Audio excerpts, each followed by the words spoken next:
Hello, hello. Nobody here yet, but that's totally fine. This is my second live stream. And this time I think I'm going to try to be a little more structured because last time I basically just rambled the entire time about my life and pretty significant updates, things that I've been going through. But yeah, so today I have a little bit more structure and I want to try to cut down the time because last time I got carried away. It's about an hour and 15 minutes. It was a great time though. So for today's live, first of all, please excuse the crazy echo if you can hear that on your end because the movers came and they took all our stuff. So Toby's literally laying on the middle of the floor and there's no furniture. So part of the reason why this also won't be live is because I don't have a chair to sit on, so this isn't the most comfortable position to be in. All right, so we got one person. Welcome, welcome. I was just talking about what's expected for this live stream. What we're going to go through today is my journal from last year, August. I have not looked at any of these entries for at least a year now, and then go through some of the takeaways that I got from where I was then to now, and hopefully provide you guys some value on like things that you could apply in your life that helped me along the way between then and now.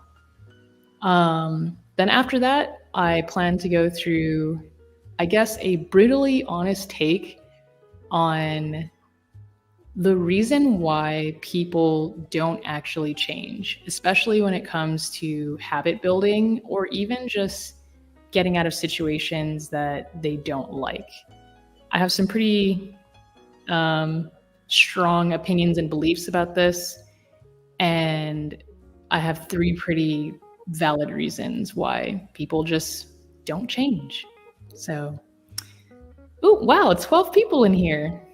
Thanks for coming, guys. I was just going over what we're in for the live stream. So let me know if you have any questions, comments.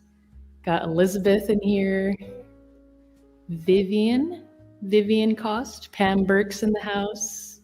Cam Rika and Kiwi. And Little Arishan Studios. Hello from Germany, Brazil. Oh, Brazil. We're playing Brazil against for women's soccer on Saturday. It's going to be a good game. All right. Okay, don't want to get too carried away. Let's get started. So, last year in August, I was still using my habit tracker, the famous habit tracker that I love to use. This is one of my favorite stickers ever. I can't remember where I got it, but it was just like so funny to me. I'm not going to read it out loud, but I'm pretty sure you can see it on here. So, yeah, and I don't know if you guys noticed, but above every sticker, I write some sort of like, I don't know, mantra or reminder that I want to like keep with me for the month. And above this duck, I wrote, do what you want. So the goals that I had for this month was to work out at least 15 times. And I like kind of made it really prominent there because this was when I had just started like solidifying my workout routine for the first time like ever in my life. Because usually I just like played soccer or just played soccer and that's how I stayed in shape. But that got a lot harder once I became a working 9-to-5 adult and had essentially, I didn't want to make the time to play soccer because I preferred to sleep or eat or do other things. So it was my goal to work out 15 times in a month, which to me was insanity. And that was a reach because I think in the previous month I worked out 11 times. So I was having to essentially add on an extra workout every week. The reason why I think I hit this in hindsight was because it was a goal that was challenging enough for me to be like, hold on, the music stopped. Sorry, guys. Okay. Yeah, the reason why I think this was a great goal was because I made it challenging enough to where I could actually do it. Because I worked out 11 times the previous month, and 15 was just like, okay, just 4 more. Like, how hard could it be? And it wasn't like I set a goal to work out 12 times, where it was like, oh yeah, I definitely know I could just add 1 more workout. So it was challenging enough, but also achievable that I knew I would be satisfied to do it. So yeah, that was a big milestone. And I think to this day, I work out anywhere between 12 to 15 times a month. And I've like kept that going ever since then. And a big part of this is because of this habit tracker. So I've talked about this in previous videos, but the visual element of being able to see like when's the last time I worked out, and if I've gone like, I can easily see, oh, I went 4 days without working out. Or if I divided my month into thirds, it's like, okay, by the 10th of the month, I should have worked out 5 times to stay on track without like wrecking myself and having to work out 9 times in a row at the end of the month to play catch up. So this habit tracker was a huge part of getting me there. Let's see. All right. Oh, my reflection section. So things that I wrote that excited me were seeing family and friends and finishing a video on Friday. Things that drained me were chores that piled into Sunday, leaving notes for Monday. This was when I was still working in the clinic. So basically what that means is like I would have a full week of work, Friday would come and I'd be like, shut the computer, and I'd be like, peace, I'm out. But then Monday morning comes around and I have these like notes from the previous week that I didn't finish. And I think that just like wrecked the start of my week. I learned that finishing YouTube on Fridays is the best. And I think I meant posting on Fridays because otherwise I'd have to push to post it on a Saturday or Sunday, which would mean like, oh, sorry, Abby, we can't go do fun things because I got a YouTube video that I want to upload on Sunday. But there was something freeing about uploading on Friday and then having the whole weekend to be like, yeah, I did that. Kind of just enjoying that. And then I also wrote, it's okay to spend money if it supports your goals, because this leads to less stress. Ooh, so that was a huge one, because I would try to do everything in my power to not spend excessive amounts of money on things that I thought I could do myself, which would sometimes lead to more stress. Why isn't the music just continually playing? Yeah, so realizing that it was okay to spend money on things that supported my goals was a huge mental mind shift, because if I had kept the mentality of spending money is bad and I have to save because my student loans need to get paid, honestly, I wouldn't be doing this live stream right now, because I wouldn't have invested in this camera or this computer or the cords and stuff to make the live stream possible, and even this microphone. So, and even especially my education. So like, although I got like a shitload of education already by getting my doctorate, like I love to learn and I'm a continual learner, and that's part of like having a growth mindset or whatever. But the investment in like learning how to do YouTube better, or learning how to communicate better, or whatever it may be, learning how to change your relationship with money. Before I'd be like, buying books is stupid, like you could just get them from the library. But then I ran into issues where like, what if the library doesn't have the book that I want? So it just became like, I realized how stupid it was to kind of like be stingy with my money because I didn't want to invest in myself. So it was like, I treated investing in myself as like the same thing as shopping, when essentially it's very different. And a great example of this that relates to the working out thing is that I'm a physical therapist. I know what to do to get in shape. I could essentially write my own program. But was I doing any of those things? Was it fun? Did it make me happy? It actually brought more stress. And I was like, really? Honestly, it was my pride and my shitty relationship with money that kept me stuck in my health workout routines for the longest time. Because I thought to myself, why would I, a physical therapist, work with a personal trainer? That's just stupid and embarrassing. Honestly, I was stupid and embarrassing. I just got to a point where I felt like I had tried everything on my own, but I couldn't get anything to stick. Like, I was like, all right, let me play basketball to get in shape. Let me play more soccer. Let me do an accountability thing with my brother. It just, none of it was fun or enjoyable or stuck. And then one day I was just feeling like complete trash. And I was walking my dog and I ran into a guy outside of my apartment who does personal training. And I just walked right up to him and I said, "Are you taking clients?" And he said, "Yeah." And then he was like, started explaining a whole bunch of stuff. And I was just like, "That's cool. When's the first time we can meet?" And he was like, "I can see you on Monday for a trial session." And I was like, "Let's do it."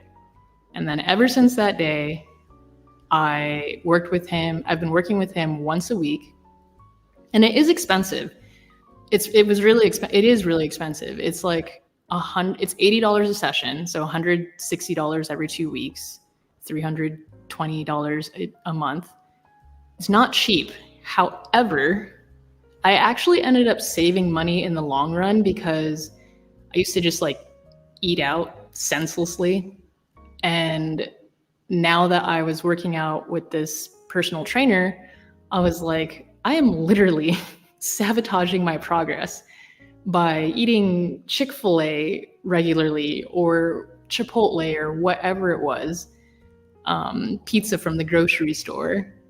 So I started eating better. So I was staying fuller longer and I wasn't spending as much money on like things that were making me feel like extra trash when I would go to work out. Because, for example, and it also reduced the amount of alcohol I was consuming drastically. I wasn't like an alcoholic or anything, but like, it's Friday, let's go to the brewery. And then you have like 5 beers, 4 beers, whatever. And you do that on Saturday again. But I would normally see him, whenever I would see him and I ate like trash, I could not perform or execute what he wanted me to do in the sessions when I knew I could, because my body was just not primed for the session. So I was like, okay, I need to actually like prepare for these sessions. So yeah, like this whole idea of being okay to spend money on things that support my goals was a huge mind shift. And I highly recommend thinking about that, like when you go to make a purchase, because it also reduced my spending in other ways where I was like, do I really need this fancy slider for the camera? Will this support my goals? Will having an extra cinematic smooth shot in my videos get me to where I want to be? No. So yeah, consider that, because that was a huge mind shift for me. Yeah. Some things that I did to move forward that month was this was when I bought this new camera, and I bought my my monitor to help me edit and do all the things that I do. I made more stickers, and in the previous month, I celebrated working out 11 times. Nice. All right, so let's see what's in here. Oh, snap. So this was the month where I saw Beyonce live. So she came and performed here. It was the Renaissance thing. And And this is relevant, trust me. And this came back to just like, I'm a huge Beyonce fan. Abby's a huge Beyonce fan. That's like how part of one of the things, like one of the main things we bonded over when we first met, besides soccer. And this was also where I realized where people place value on different things on different levels. So I might think it's completely stupid for someone to spend $50 on going to a Harry Styles concert. And all the Harry Styles fans are like, F you, you're so dumb, blah, blah, blah. And I would feel the same way if someone said that about a Beyonce concert. And I just remember the feeling of getting these tickets and being like, I think we bought these tickets in like February. And I was looking forward to this for the whole year. So much so that I actually took off work around the time of the concert so I could like enjoy the time before and after, because it was a lot of money. I think it ended up being like $700 per person for like good seats that weren't around all the people. I needed a chair. I think if you're over the age of 30, you need to be sitting when you can during these concerts. Yeah, so people in my workplace thought it was ridiculous to spend that kind of money to go to a Beyonce concert. And I didn't care. I was like, I don't care if you think this is ridiculous. Honestly, I would spend even more to go to something like this because Beyonce is the biggest inspiration in my life. Like, I always feel like I can do anything whenever I watch her perform, whenever I hear her speak. Like, that whole phrase, Beyonce also has 24 hours in a day. Like, yes, that can lead into some toxic, like, hustle culture stuff. But I just see, like, the impact and the power that she has, like, and just what she's done in her career. I'm like, dude, give me some of that energy so I can just do that in my life. Yeah, basically, she's, like, a huge motivation for me because she's kind of just like, I don't give a shit and I'm going to do what I want to do and make the impact that I want to have. So anyway, that goes also back to the whole money spending thing. That just like brings me so much joy to reminisce about that. So yeah, this was also during the time where I was doing rapid logging. I still do this, but not as consistently. But basically, I was just writing in like what happened in the day, what I'm grateful for, or whatever. And then I would split it up by lines. I'm not quite sure if I'm pointing at the lines right. And then sometimes I would just have like a little gratitude session. And usually those come when like I'm feeling either really grateful and just want to do it, or the opposite where I'm feeling like complete garbage and I'm like, okay, I need to like raise my vibe and get out of this like shitty mindset. So I put my little gratitude sticker and then I just like list a bunch of things that I'm grateful for. And after doing this, I always feel like really good. There's a lot of people in here. But even things like I put glasses, house slippers, washer and dryer, tea, YouTube, nice comments, cameras, my iPad, like a lot of it's people also, packed lunches. I highly recommend doing these if you're feeling like trash. Like I still do this. Like sometimes I'm just like, gosh, what do I need right now?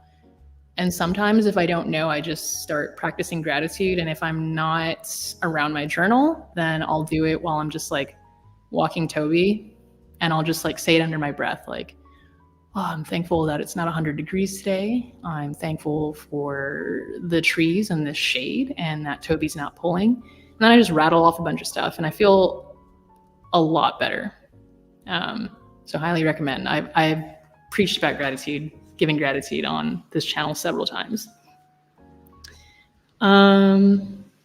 Here's a funny Easter egg. So in my videos, like when I'm showing that I'm writing stuff, sometimes to make it look actually real that I'm journaling in the video, I will write like this. So here this says, pretend journaling, hee hee hoo ha ha ha. And that's kind of everywhere in my journals. And it got to the point where I just bought an extra journal so that I can write whatever in it. And honestly, sometimes that ends up being pretty funny to see because I'm writing real things like, right now I'm journaling, pretend journaling, or whatever. But yeah. All right, let me pause for a second and look through these comments. Oh yeah, so Kiwi asks, is it a duck? Oh, I think if I show, here you go. Well, cool. Noob streamer here.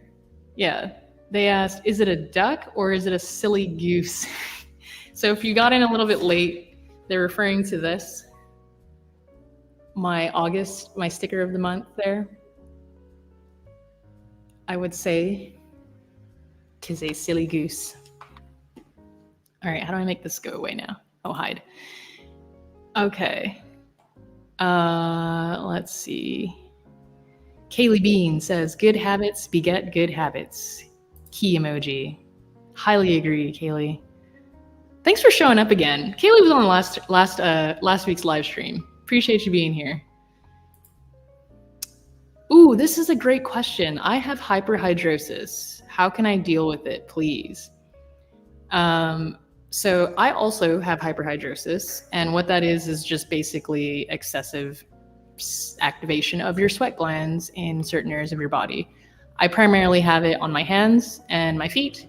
So like right now, my hands are quite sweaty, and I always keep one of these little hand towels. I used to call them sweat rags, but that just sounded absolutely disgusting. So I think hand towels sounds more elegant.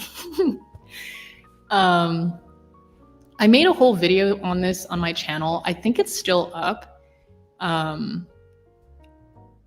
And basically the way that I deal with it, I've tried to do things like using hand creams, looked into surgical procedures. Fun fact, I was even a part of a research study done in Virginia for I think it was a cream.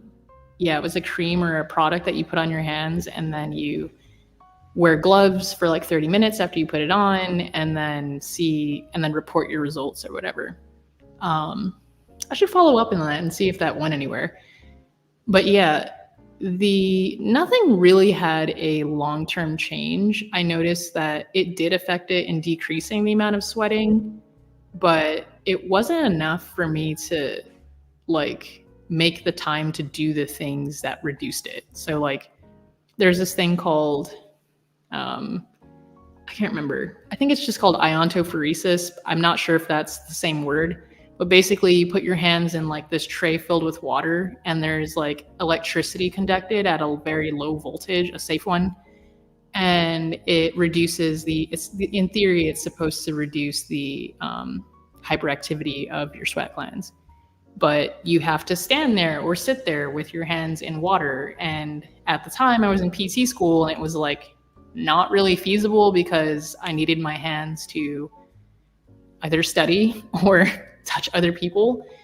And this was something that actually it really affected my confidence, because as a physical therapist, you have to put your hands on people. When your hands are sweaty, like that's not an ideal formula. Like imagine if you have like neck pain and someone with sweaty hands was just like touching your neck, like not cute.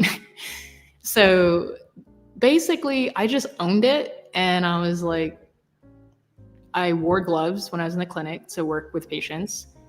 And I started to figure out what my triggers were. So like excess caffeine, excess spicy foods, drinking, would cause my hands to sweat more. And I would just be like, I have sweaty hands, I'm putting on gloves, and that's why I'm putting on gloves. Like I don't really have to explain myself to people. And that really helped me build confidence by not having to explain to people why I would be a sweaty mess. I would just deal with it the best I could, like having my elegant hand towel around at all times. Hope that helps. Oh man, Kennedy in the house again, talking about being at the, yes, Kennedy came with us to the Beyonce concert. At the time, Kennedy was here for, he's a travel therapist. So he was, station's not the right word. He was practicing in this area. So we hung out a lot. But yeah, Kennedy was there. He knows my obsession with Beyonce. Okay, somebody else. I love this name. Do you do long form gratefulness journaling? So I think I kind of answered this by showing you guys what I do. I would say I do both, where I spend a whole entire page, half a page, whatever I'm feeling. Whatever makes me feel good. If I'm like, that's enough. All right, so let's see. Okay, yeah. So moving on to what else was in my journal. Oh man. Okay, so there's I totally forgot about this. So some of you guys may know that I'm a huge fan of Struthless. He got me into journaling. I like a lot of his journaling techniques and his productivity, if you want to call them that, techniques, because I feel like my brain functions like his. And he had this challenge called the Alphabet Superset, where basically you had to create something in the order of the alphabet and give yourself constraints on what you could do. So for example, my constraint was that I wanted to make stickers. They had to go A through Z, obviously. And I wanted them to be themed in like habits or animal type things, mostly habits. Long story short, I did not complete the challenge, but I chose to not complete the challenge. It wasn't that I let it fall off, because when you commit to one thing, you are saying no to another thing. So I had to undo my commitment, but I got like pretty far. I think I got to like letter H, I maybe? No. I got to like all the way to P, maybe. And if any of you guys remember my sticker shop, the gold stickers were part of that alphabet superset. So yeah, fun fact. That's a little Easter egg nugget. Anyways, it was super cool. He had you like set up the constraints where into phases. So I went through the whole thing where I outlined like how I was going to execute this. And basically the summary was every week I will make one sticker and post it on Instagram with a caption explaining the sticker or story. Yeah, I got off Instagram eventually too. So that just also wasn't in line with my goals and values or whatever. So that explains why like a lot of this fell off, but it was a really great experiment. I think he's still doing it with his videos. He's not keeping up with it a week at a time because YouTube videos are quite hard to do that with, but it was an awesome challenge and it got me started into making more stickers and figuring out what I liked. So that's something that I really learned was like between now and then was sometimes we make commitments and we want to see them all the way through. But if you find out in the process that it's no longer something you want to do and it's not serving you anymore, like you can choose to no longer be a part of that commitment. I mean, with the exception of things like a job that you're on a contract with, but even then could be negotiated. Marriage, like ideally, but that's why divorce exists. Because sometimes people just think that this is the best choice for them in that time, and then it turns out to not be because we grow. So I say that because I feel like there's a lot of like 0 to 100 mentality, like, oh, I have to go to the gym 3 times a week or it's nothing at all. Like that's really unhealthy. And you're going to be set up for a lot of guilt and disappointment that you've really just created for yourself. So don't like put yourself in commitment jail for no reason. And it's also really helpful like now to look back at those things and reflect on how they helped you, even if you didn't see it all the way through. Because it, for example, like once upon a time, I bought a set of electronic drums and I played the hell out of those and I loved it. But I realized that I had to choose between playing drums and making YouTube videos. And I was like, oh, but I'm so committed to learning to play the drums so that I can at least like play by ear. And then I realized that I had to choose, and I felt okay with that. And then I sold the drums and didn't lose any money on it, so it was fine. So yeah, don't guilt trip yourself for undoing commitments that are no longer serving you, because that's not cool. All right. Let's see. Yeah, that would be...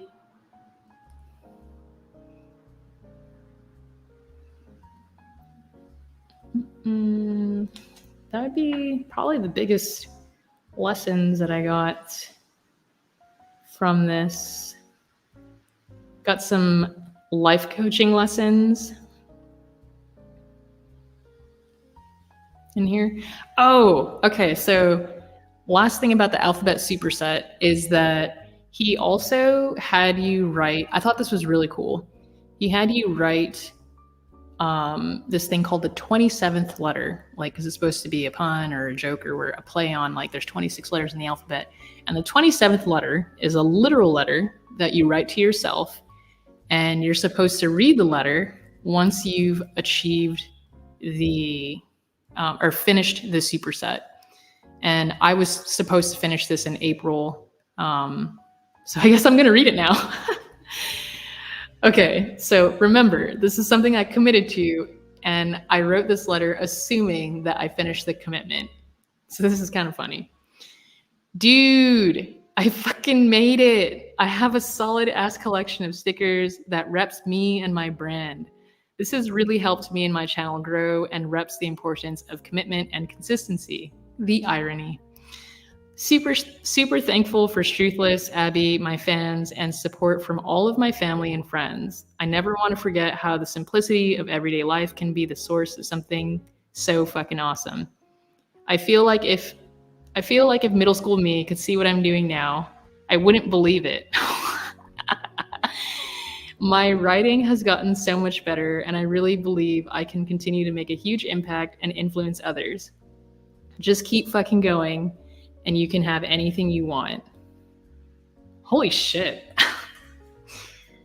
What's so crazy is I wrote this to myself assuming that I was going to finish, and I didn't. But I would say that all of this stuff is still true. Like, the importance of commitment and consistency, what I'm thankful for. I'm still thankful for all these people, Struthless, Abby, my fans, support from family and friends, the simplicity of everyday life. Like, this is totally applicable to, like, right now. If middle school's me could see me now, I wouldn't believe it. I wouldn't believe it, honestly. And even though I didn't finish the superset, like, I still have a solid ass collection of stickers that reps me and my brand. I realized in the last live stream I did not address my sticker shop story, so I'm gonna save that for another day though, because that's a whole lesson in itself. All right, and that was it for August of last year. So crazy how, like, I completely forgot about the alphabet superset, but I really enjoyed reading this 27th letter. That was pretty cool.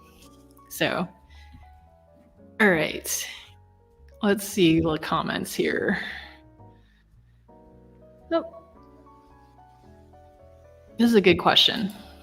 How did you manage med school and your hobbies? Okay, so for extreme clarity, med school and physical therapy school are two different things. They're both very challenging, but I don't want people to think that I went to medical school. I went to a physical therapy doctoral graduate program, which was also fucking pure hell. And then hobbies. How did I do that with hobbies? Okay, so honestly, for the first year, I probably had no hobbies because that was the hardest year. If anything, it was probably like playing video games, but honestly, any ounce of free time that I had, I spent it with family or my classmates having fun. And we're talking like slivers of fun. Like class would end on Friday, 3 p.m. We'd go party, and then by 1 o'clock Saturday, we were back to studying. And the morning was just spent like recovering and prepping for studying the whole weekend. So yeah, honestly, the first year and a half, maybe longer, there were no hobbies. It was just hanging out with family and friends when I could. But then the pandemic hit, and that put a weird moment on everything because everything kind of had to stop for obvious reasons. So we weren't allowed to go to clinic and work with patients or anything. We're all just kind of on hold sitting around. And that's actually when I started my YouTube channel, because I was like, well, might as well try all these things. That's also when I bought the drums. I tried all kinds of shit. I was like filming a lot. I did make videos actually during PT school. So actually that's a lie. That would be my hobby. I made videos. So I made a lot of videos with Kennedy, featuring Kennedy. He was my guinea pig for like my first 3 or 4 videos. That they weren't for YouTube. They were just for me to learn how to use a camera, which was a GoPro at the time. But yeah, like there are periods in your life where I feel like having an unbalance is inevitable. Like right now, I'm moving to a completely different part of the world. So there are just certain things that I had to put on hold. And part of those things was making YouTube content, which is why I'm compromising with these lives, because I still want to do it. But yeah, sometimes like having imbalance is inevitable. But it's the taking advantage of when you can put the balance back into your life is what counts. Because sometimes we get knocked out of balance, and then when we can get back to it, we just don't because we lost momentum. So yeah. And then if you're in a situation where you never have balance, and that's a chronic situation, that's where some deep soul searching comes in, which will probably take us to the next topic: the reason why people never change. All right.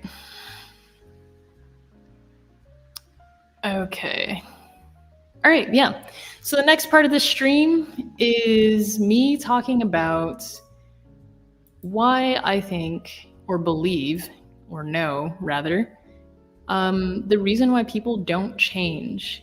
And I have 3 main reasons for this. I'll try to keep it tight because I did want this live stream to be shorter, but that doesn't seem to be the case. Oh, whale. Yeah. So the first reason why I believe people don't change kind of goes back to taking a deeper look, the soul searching comment that I mentioned, that I just said. Like, I think there's certain people who don't have a problem with taking action. Like, starting things might not be the hard part. For some people, that is the hard part. And once they do get started, they have a hard time staying consistent, like bullet journaling. Like, you buy a bullet journal, you buy the pen, get a ruler, stencil, stickers, washi tape, whatever. You're all excited. And then you journal for like, I don't know, a week or 2, and then things kind of like fall off. The doing part isn't always like the part that people struggle with sometimes. But the reason why that ends up falling off altogether is because when they make the commitment to do the thing, like, I'm going to wake up on Monday and I'm going to go to the gym. That is an action that they have committed to performing. Oftentimes, people do not also commit to the action emotionally and mentally. Meaning, although they want to go do the thing at the gym, like they want to change, they want to be healthier, all these things, they never actually do the internal work and the mental work to change their beliefs. So, for example, if you decide to go to the gym regularly, but at the same time, you keep talking to yourself in this way where you're like, oh, I'm never going to lose weight, or I don't actually want to lose a lot of weight. I just want to go to the gym and be healthy. Like, or if losing, I want to compete in this competition, but I don't actually want to be a runner. There's a portion where like doing the thing can only get you so far. But if you don't actually believe you can be the person that does the thing, that's where people screw up. So I had to continually tell myself, I am a YouTuber. I believe that I can be a YouTuber, because it's very hard to consistently upload videos. And the action of doing it, like, I can go through the motions and do all those things, but it's when you're talking to people and you can't say, I'm a YouTuber, there's a disconnect. And that requires some thinking to do, because this happens with everything. Like, if you want to stop smoking, like, this is a classic example. I think even in Atomic Habits, they talk about it. Like, if you want to stop smoking, you can't be like, oh no, if someone offers you a cigarette, ideally you would say, oh, I'm no longer a smoker. You change your identity. It's like, that's why in Alcohol's Anonymous or whatever, in AA meetings, they introduce themselves and they say, I'm so-and-so and I'm alcoholic. Like, they identify with the person that doesn't partake in the action that they no longer want to do. So that is probably I wouldn't say the number one reason, but a huge reason why people don't change is because they don't get on board mentally and emotionally with the belief that they can be that person that does those things. Hope that makes sense. Okay. The second reason why I think people don't change, and honestly, if you guys have your thoughts and opinions, I'd love to see in the comments as well. This directly goes into the first reason, and I kind of touched on it a little bit. And I'll give an example about a patient that I had who was really, really challenging. Challenging in the sense that, like, what she was there for was something that I had treated multiple times, seen over and over again. It wasn't anything that was like requiring surgery or multiple doctors to deal with. It was a very simple case. What made it complicated was how she spoke to herself. She would say things like, I'm never going to get better. Why am I like this? I'm broken. I'm a hot mess. I'm just a disaster.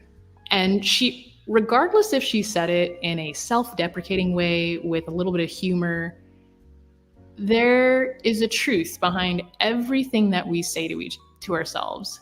And if you are wanting to make a real change, you can't talk to yourself negatively and get in your own way about it.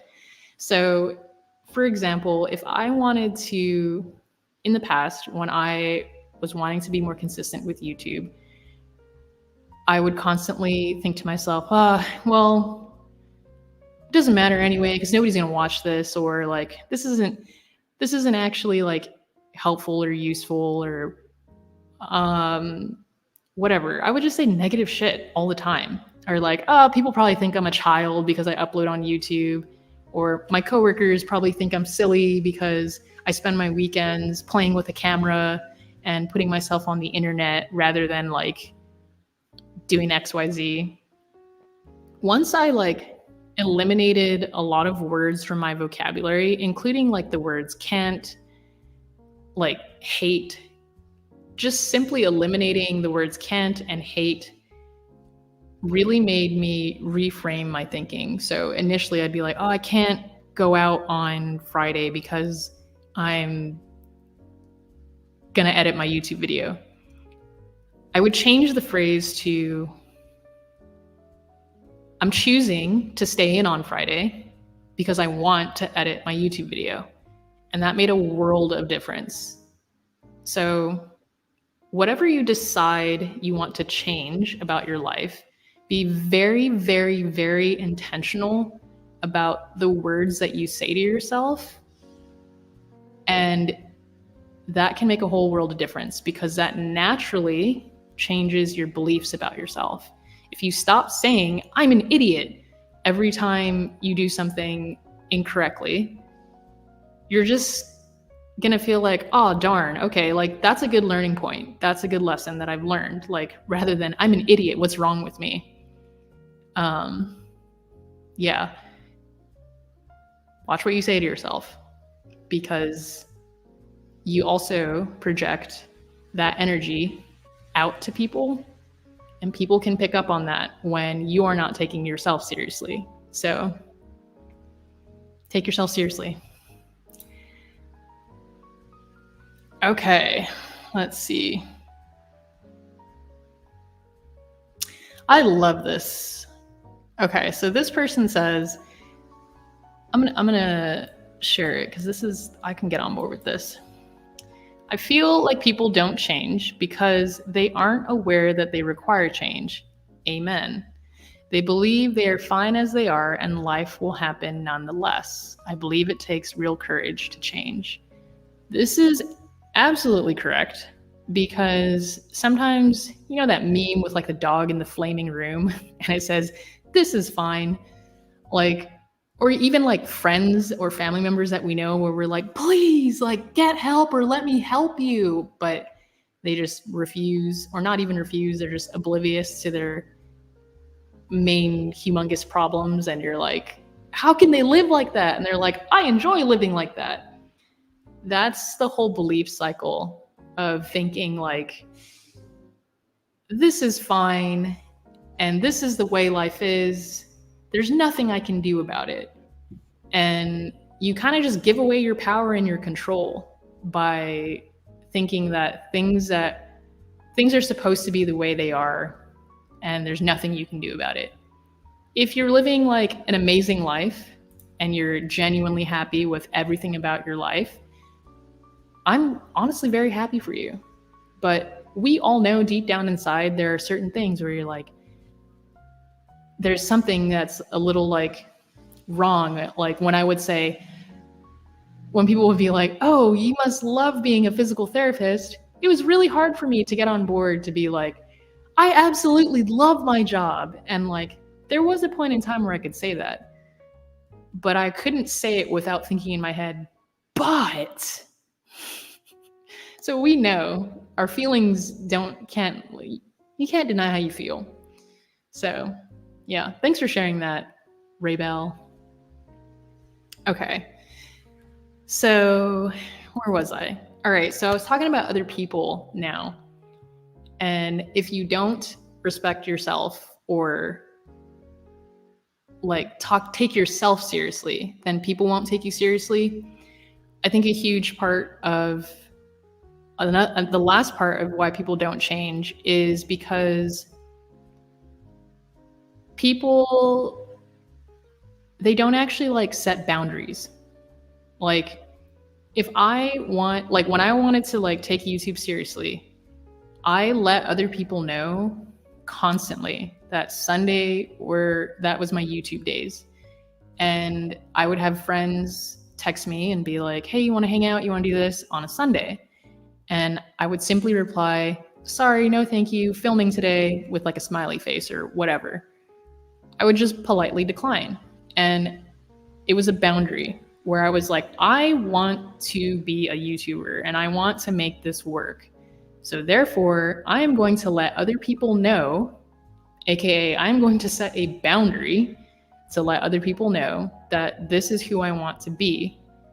And I feel like that was a huge catalyst in getting the support that I didn't think I didn't know that I needed. Especially like when I was quitting my job, like My coworkers were so amazing and super supportive and really excited for me when I like went from full-time to part-time to focus on YouTube more.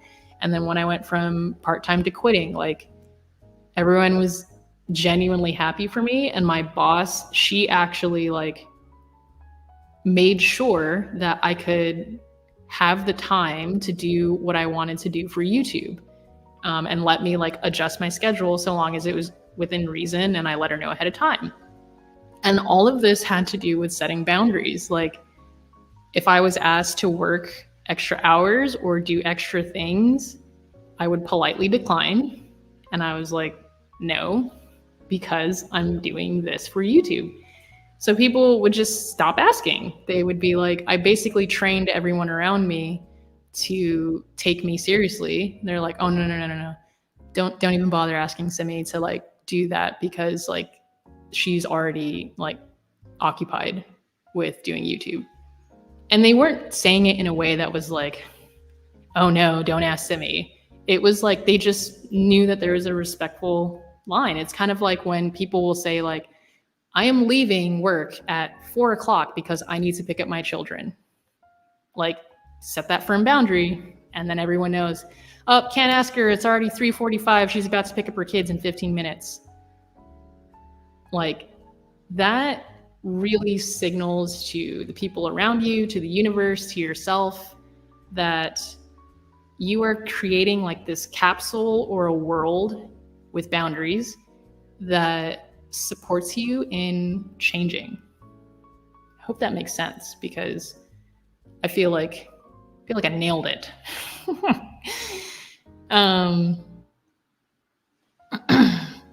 Let's see what some other people said. Okay. Yeah, okay, I like this one. B Cyclin says, I think one problem is trying the same thing over and over. Surprise, it didn't work the first time. Why would it work the 10th time? We have to find new tools and strategies. Totally agree. So this is kind of like one of those things where you believe that this is the right thing to do, so you just keep doing it. Like people would think that showing up to physical therapy appointments was enough to like change. But again, they weren't on board with their beliefs. So they'd just be like, if I just show up, then I'll get better. But it's kind of like, okay, you've showed up 5 times and all 5 times you've been late and you haven't actually like, you complain every time like you have to do anything. And then you wonder why you're not getting better. And then also you could be like putting in your best effort, your heart and soul for a long period of time and then not getting any returns. Not only is that like demoralizing and prone, like putting you at risk for burnout, like you're not going to change if you're doing the same thing over and over again. Like these live streams are something new that I'm experimenting with. And it's because I'm like, all right, well, I think I need to find a compromise to not uploading regularly because that brings me joy to do that. What can I do? Let me try something new. Let me try to live stream. And if I find like, surprise, on the 10th time, I'm not getting what I want out of it or I'm miserable or something, then I stop. Like, yeah, that's a good point. What is that? Insanity? Same thing, doing the same thing over and over again. Thanks, B Cycling. All right, let's see.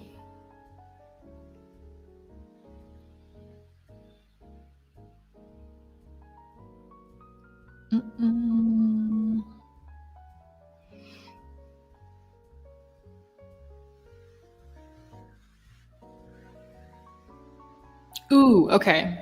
I will keep this one a little more anonymous because I don't want to put everybody on blast. Not necessarily blast, but someone says, for me, it's hard to step out of the situation in order to see possible solutions. So I just keep plugging away, hoping it will be different. Okay, so this kind of goes back to what I was saying in the last live stream about being exposed to new people and new things. I mentioned like joining a YouTube community and meeting new people and realizing like, holy shit, there are actually like new ceilings now. I was exposed to like greater possibilities. I think I also talked about this in a video where I said, sometimes you just need to ask for help or get an opinion like way outside of your bubble. So if I wanted to grow a YouTube channel and do what I'm doing now, talking with my coworkers who are all physical therapists isn't going to be helpful. They're not going to understand the challenges that I'm going through, and they're not going to be able to give me advice because YouTube is a completely different, like, it's a different world. So if you're in a situation where you feel like you're not getting any returns and you feel like you just got your head down and you're going, that's also where journaling comes in, where you can just like stop and slow down and be like, wait, if you just assess one day in your life, a regular day in your week, and you're like, am I happy with this? Do I actually like this? How do I actually feel? Deep down inside, do I truly, if I could duplicate my Monday over and over and over again, would that make me happy, or would I feel really shitty? And then get to the bottom of that and think to yourself, okay, who can I talk to or who can I speak with that is so far removed from this that doesn't necessarily have to give advice or an opinion, but even just to like meet other people or immerse yourself into new networks. Like, I consume content from so many different people that you probably be surprised, like the kind of content that I watch. And that's because I really value seeing other people's worlds, because it makes me realize that sometimes I think that what I'm doing in front of me is the best thing, when in actuality, it's far from the truth. So meeting new people, I know it's a little bit harder these days, but if you put yourself out there and you signal to the universe that you want to meet new people, they'll show up. Yeah. All right. Cool. Coming up on 1 hour. If you guys have any other questions, throw them in now. I can answer one more question. Otherwise, I have a pretty neat story that I could share that happened to me yesterday. I don't know if there's like a lag or delay or something, but yeah. Okay, so I'll end on this pretty cool story. So, man, this might not take 3 minutes. I'll do my best. Okay, so with the release of my latest service, which is a 6-week program that includes health coaching with me and this whole like workshop community group thing, I knew that there was a potential for getting some sort of backlash, because my YouTube channel is about bullet journaling, not health and wellness. And I have decided to start pivoting my channel into that direction. But right now I have to pause putting up videos because I'm focusing on making the best service product thing that I can. So I knew that people would be like, oh, wow, look at that. She just quit her job and now she's trying to mine us for money and sell us something that has nothing to do with bullet journaling. Totally knew that was going to be a risk.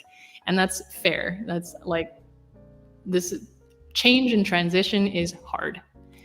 But part of the reason why I chose to go in this direction with starting with this offer that has a very high price point is because this opens the door for me to be able to create other things, like hire people to help me make videos and admin to help me like answer emails or whatever.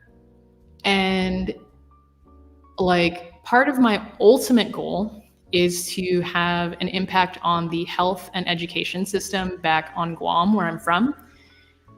It's not the best over there. We are we are lacking in healthcare resources very badly. and as well as in education.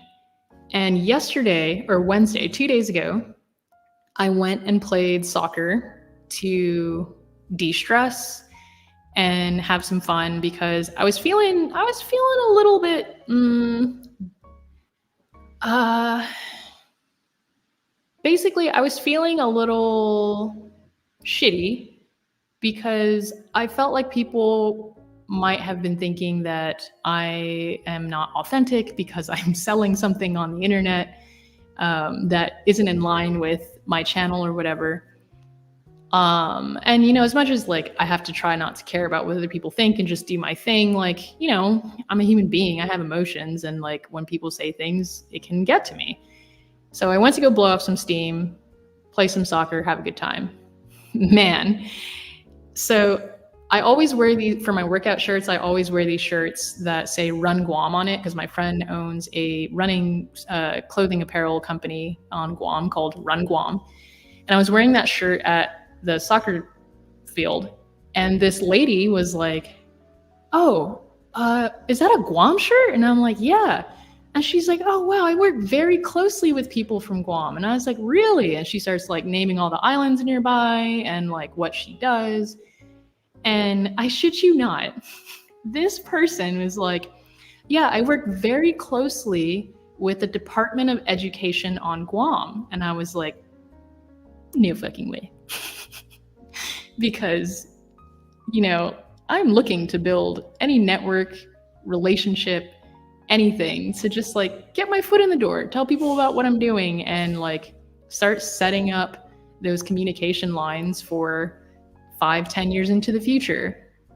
And she starts telling me about like what she does, and she works in early intervention programs. And if you don't know what that means, it basically just means you try to keep people's health good before they end up in a shitty state.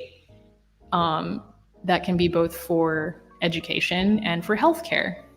And she asked me if I told her about what I was doing with my new offer with the coaching, and she was like, "Wow, like, so do you ever want to work with like athletes?" And I was like, "Why are you reading my mind?" Because I have a pretty good in with the soccer community on Guam, and that would be just like a great way to implement things to have an impact on the education and healthcare system on Guam. And she said that they work with the youth in developing these early intervention programs and all that. And I was like, dang, dude, like I used to coach like really little kids and help out with programs like that. And I also graduated from the University of Guam, and she works with people at the University of Guam. So I was like, this is insane. So she texted me the next day or the same night and invited me to go to this event that had people from Guam basically attending right down the street from my apartment to talk about whatever they talk about with this stuff. And she just wanted to like introduce me or whatever. Unfortunately, my day was like jam-packed, so I wasn't able to go. But she also has connections with people in Hawaii, and she was like, they also have a lot of events there. Let's stay in touch. So I was just like, I felt so good because I had just felt like shit for basically being like called out on being shady and greedy for releasing this product or offer that is my first stepping stone in my long-term mission. And then right away, like the universe just turns around and was like, hey, here's this person. Now, I don't know where this is going to go, but what are the odds?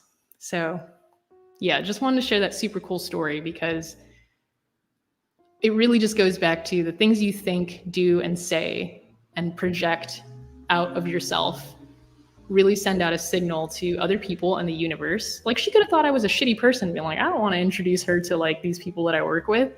But she was down to just like invite me to this conference down the street and introduce me to these like working professionals who flew all the way from Guam. So I was like, wow, it's crazy. So yeah, pretty awesome. Thank you for being here. Oh, wow. You guys are so nice. Yeah, thanks for being here, guys. I really hope you got something out of this. I'm going to continue doing these live streams as much as I can because honestly, they're pretty easy and fun for me anyway, but I want them to be valuable for you. So slowly but surely, I will try to basically be more concise about giving value in these videos, but also leaving room for like fun and spontaneity. So yeah, until next time, thanks for being here. See you next Friday. TTYL.